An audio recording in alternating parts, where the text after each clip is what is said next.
Il est important de sauvegarder vos documents pour ensuite les retrouver et continuer à travailler dessus. J'ai ici ouvert un nouveau document. Je vais le modifier. Par exemple, il s'agit d'un rapport à faire pour lundi. Je rentre ceci avec le clavier, je corrige éventuellement les petites fautes et j'appuie sur la touche Entrée. J'ai donc maintenant, vous le voyez, ce document qui a été modifié. Je souhaite le conserver, je vais donc le sauvegarder. Je clique tout en haut à gauche dans le menu Fichier. À partir de ce menu, vous avez ici sur la gauche un certain nombre d'actions. Je vais choisir Enregistrer sous. Ici, vous avez plusieurs emplacements qui vous sont proposés. Vous avez ici, vous reconnaissez cette icône, il s'agit de site d'équipe SharePoint. Lorsque vous avez un site d'équipe, vous avez un emplacement en ligne qui est accessible à toute votre équipe. Ici, il s'agit de l'équipe de l'entreprise Omotic par exemple, et vous allez ainsi pouvoir sauvegarder des documents et les partager en ligne. Ils seront accessibles à partir de n'importe quel poste ayant accès à Internet. De même, ici, vous avez un emplacement en ligne, il s'agit de SkyDrive. SkyDrive est un service de Microsoft. Si vous avez un compte Hotmail, vous avez forcément un espace sur les serveurs de Microsoft qui vont vous permettre d'héberger des documents en ligne. Ainsi, depuis n'importe quel poste ayant accès à Internet, vous aurez accès à vos documents. Vous avez aussi un emplacement local, il s'agit de l'ordinateur. Donc dans votre ordinateur, vous pouvez avoir plusieurs disques durs, plusieurs dossiers, plusieurs emplacements. En effet, si je clique ici sur ordinateur, je vais avoir les différents dossiers à l'intérieur de cet ordinateur, mes documents, mes tableurs, mon bureau, etc.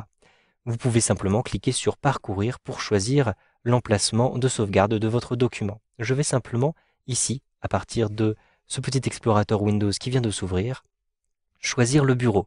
Je clique sur le bureau et je vais maintenant nommer mon document. Donc par exemple, je vais l'appeler rapport 1.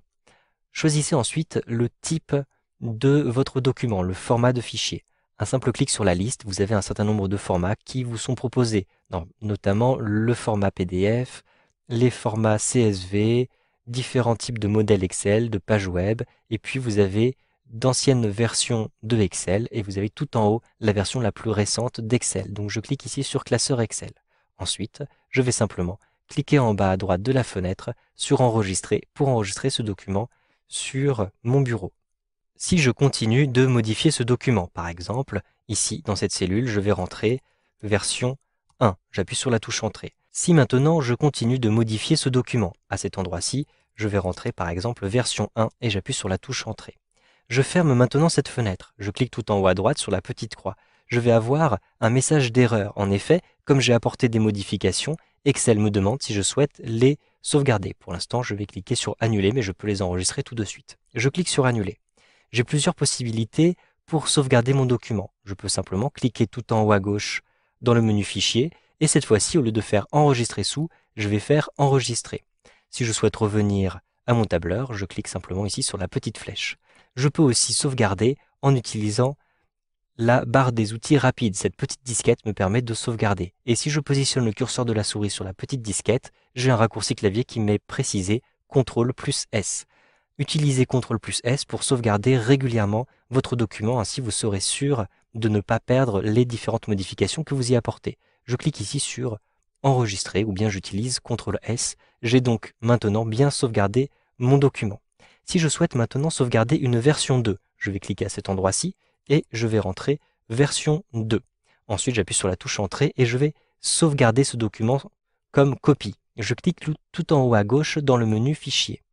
Je vais sauvegarder ce document comme une copie. Je clique tout en haut à gauche dans le menu Fichier, puis je choisis Enregistrer sous. Puis, je vais sélectionner le bureau, comme tout à l'heure, et je vais appeler ce rapport 2. Ensuite, j'appuie sur Enregistrer pour créer une copie de ce document. Je travaille désormais sur le document rapport 2. Vous voyez que rapport 2, ici, correspond à version 2 à l'intérieur de cette cellule. Je vais fermer ce document en cliquant tout en haut à droite sur la petite croix comme ceci. Vous voyez que j'ai maintenant deux documents sur mon bureau, le rapport 1 et le rapport 2. Si je double-clique sur le rapport 1, je vais l'ouvrir et j'ai effectivement une version plus ancienne puisqu'il s'agit de la version 1, comme vous pouvez le voir à cet endroit-ci. Vous savez donc maintenant comment enregistrer divers documents avec Excel 2013.